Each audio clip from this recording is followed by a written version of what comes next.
गैया हाखौबो गैले बिनि थाखायनो फानजोबनांबाय गथ' सानै दङ आं मा खालामबावनो जोङो दायो बिराद सिरियास पेसेन्ट नायनो ओंखारदों नै जों थांसै सासे न'खरावहाय नैबे आं हेमोग्ल'बिन नायग्रा ब्लाड टेस्ट खालामग्रा मेसिन लाबाय ओमफ्राय प्रेसार मेसिन लानोसै ओमफ्राय सुगार मेसिन लानोसै गासैखौबो आं नोंसोरनो देखायलांगोन दा भिडिअखौ जोबजासे नायलानो जाबाय लोगोफोर दिनै बे मानसिया बिराद सिरियास फन फैगासिनो दिनै जोंनि माबायावहाय बिराद दै देरदों जोंनि आइलेण्डआवहाय जोंनि जायगायावहाय ओरैबो दै दलाङा लांजोब्बाय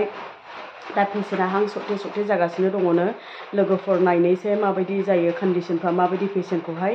नालाय न'खरावबो बिराद गाज्रि अबस्था थाखा फैसानि आंखाल जोंनि हस्पिटालाव लाबोनो नागिरदोंमोन नाथाय जोंनाव कारेन्ट गैया जों अक्सिजेनखौ बाहायनो हाया कारेन्ट गैयिनि थाखायनो बेनि थाखायनो जोङो थांनानै एसे अनसुंथाइ हैनो नागिरदों लोगोफोर दिनै नोंसोरनाव आं देखायलांजोबगोन भिडिअखौहाय जोबजासे नायलांबानो जाबाय पेसेन्टनि न'आव थांनानैहाय माबायदि जानानै दङ पेसेन्टनि कन्डिशनफ्रा आं नोंसोरनो फुल भिडिअ देखायजोबगोन लोगोफोर नै लोगोफोर जोङो पेसेन्टनि न' फारसे थांगासिनो फाइनालि लोगोफोर जोङो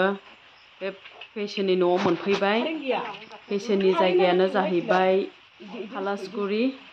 पस्ट अफिस उगुरि डिस्ट्रिक्ट चिरां दिनै पेसेन्टनि नामा निरन हिन्जावनि नामखौ आं मोनथिला ओमफ्राय आं नायफैबाय दायो पेसेन्टआथ' बिराद गाज्रि कन्डिशन लोगोफोर बिसोरो आंनावहाय जोंनि हस्पिटालाव लाबोनो नागिरदोंमोन नाथाय जोंनि हस्पिटालाव जेबो फेसिलिटि गैया बे किडनि डेमेजफोरखौ नायनो डक्टरबो जोंनावहाय एभेलेबेल नङा बेनि थाखायनो आंनाव जि बुस्थु दङ बेखौ लानानै फैबाय नै लोगोफोर सुगार थैया बेसेबां दं बेखौ नायनोसै आङो नायनानै लोगो लोगो रेफार हरनो सानदों आङो बिराद गरिब अबस्था लोगोफोर बिराद दाहायनाय माने दाहायबाय दिनै रावबो गैया बिदा फंबायबो गैजाया पेसेन्टआवबो पेसेन्टनि बारैयावबो आं बांद्राय मोनथिया थेवबाबो जोङो फैदों अननायजोंहाय आंनि मिस्टारजों आंजोंहाय लोगोफोर नै दायो आङो अक्सिजेन लेभेलखौ नायदों मात्र 58ल' नै लोगोफोर अक्सिजेन लेभेला 95 to 100 थानांगौ लोगोफोर पाल्स अक्सिमिटारजों नायदों आङो ओमफ्राय नै दायो आङो सुगार नायनो नागिरदों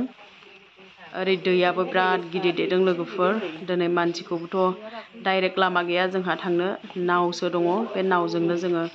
बारनांगोन मानसिखौ गोथै बायदि लांनानै नै लोगोफोर नायदो बेसेबां दुखुनांथाव जोंनि जायगा आइलेण्डआ दा पेसेन्टआ किडनि डेमेज पेसेन्ट बेखौहाय डायलाइसिसनि जरुरि अक्सिजेन लेभेलाबो बिराद खम जानानै दङ लोगोफोर नै नायदांदो आरो लोगोफोर नै बेसेबां दुखुनांथाव किडनि लिभार डेमेज जाला मानसिया माबायदि जायो नै बे हिन्जाव साखाथियाव थानाया मानसिया बारा बैसोआनो जायाखैमोन लोगोफोर फिसा सानै थालांबाय दङ फिसा सानै दङ लोगोफोर दायो नै बेखौ जोङो हस्पिटालाव लांनो थाखायहाय लाहार फाहार खालामदों जोङो रेफार लोगो जोङो रेफार हरगोन डक्टरनावहाय डक्टर गिदिरनावहाय बियो थांथारनांगोन ट्रिटमेन्ट लाहैथारनांगोन लोगोफोर नै आं गारि बिहरनो थिनबाय लोगोफोर एम्बुलेन्स नङाबा जायखि अट'फोर आरो बेनिफ्राय ससे जोङो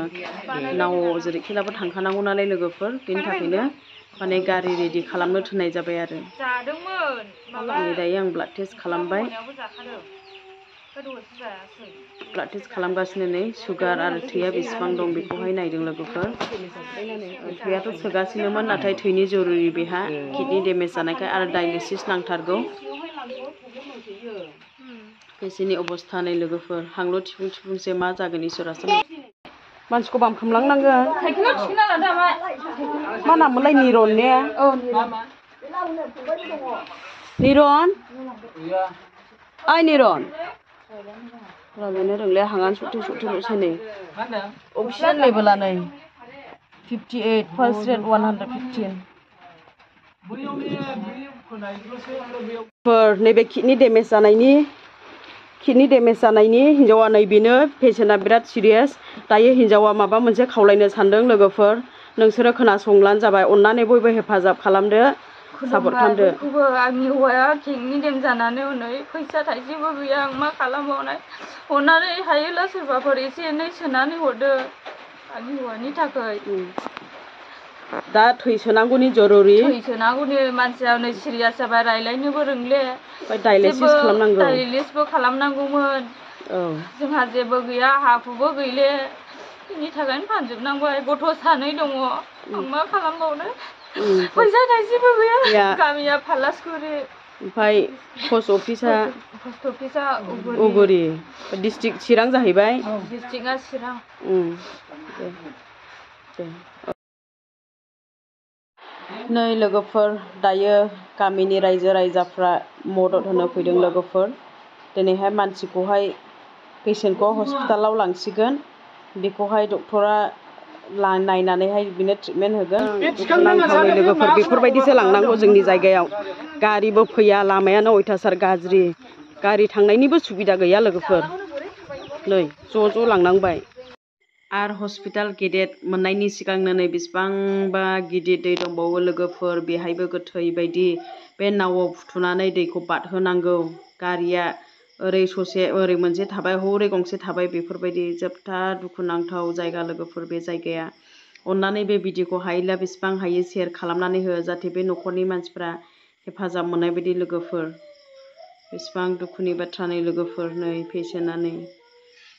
जोबनो गैयै दुखु बेनिफ्राय दुखुसिन आरो मा दंबावो जेबो गैलिया लोगोफोर हामबाय लोगोफोर बे एकाउन्ट नाम्बारा गावसिनि न'खरनि जाथिनि माने गावसोर हौवा हिन्जावनिबो एकाउन्टआ गैया बेनि थाखायनो मालायनि एकाउन्टखौनो होहोनाय जाबाय हामबायसै।